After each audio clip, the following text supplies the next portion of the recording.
যা ঠান্ডা পড়েছে কোনো কাজেই যেন এনার্জি লাগছে না, মনে হচ্ছে চুপচাপ বসে থাকি। তাই আজ দুপুরেও আর বেশি কিছু এই কদিন ধরে রান্না করতে পারছি না। আজকের লাঞ্চেও ছিল সিম্পল মেনু, জাস্ট আলু উচ্ছে সেদ্ধ আর এগ পোস্ত। তার মধ্যে কয়েকটি জিনিস ফ্লিপকার্ট থেকে অর্ডার দিয়েছিলাম। মেয়ের হরলিক্সটা যেহেতু শেষ হয়ে গেছিলো, তাই আমি ফ্লিপকার্ট থেকে হরলিক্স, খেজুর, সুজি, একটা বিস্কিট আর মেয়ের জন্য এই কুরকুরেটা অর্ডার দিয়েছিলাম। তো ওগুলোও চলে এলো, তাই ভাবলাম তোমাদের সাথে শেয়ার করে দিই। আজকে কিন্তু রোদটা বেশ ভালোই হয়েছিল, মানে বেশ রোদটা জোর ছিল। তো তারপর আমি বানিয়ে নিলাম এগ পোস্ত। তো এগ পোস্তর রেসিপি খুবই সিম্পল। তো ফার্স্টে আমি তোমাদের সাথে অল্প করেই একটু এগ পোস্তর রেসিপিটা শেয়ার করে দিচ্ছি।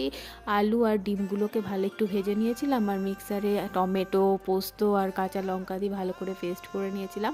আর রসুন আর পেঁয়াজটাকে গ্রেট করে রেখেছিলাম। তো কড়াইয়ে তেল দিয়ে তার মধ্যে 5 ফোড়ন দিয়ে রসুনটা দিয়ে দুবার নাড়াচাড়া করে পেঁয়াজটা দিয়ে তারপর ওই পোস্ত বাটাটা দিয়ে কিছুক্ষণ নাড়াচাড়া করে জল দিয়ে ডিম আর আলুগুলো দিয়ে কিছুক্ষণ ফুটতে দিলেই রেডি হয়ে যায়। আর আজকে একটু পরিপাটি করেই দুপুরের লাঞ্চটা করতে ইচ্ছে করছিল, তাই ভাতটা দেখো একটু সুন্দর করে সার্ভ করে নিলাম। তো আজকের ভিডিও এটুকুই, দেখা হচ্ছে তোমাদের সাথে নেক্সট কোনো ভিডিওতে। টাটা।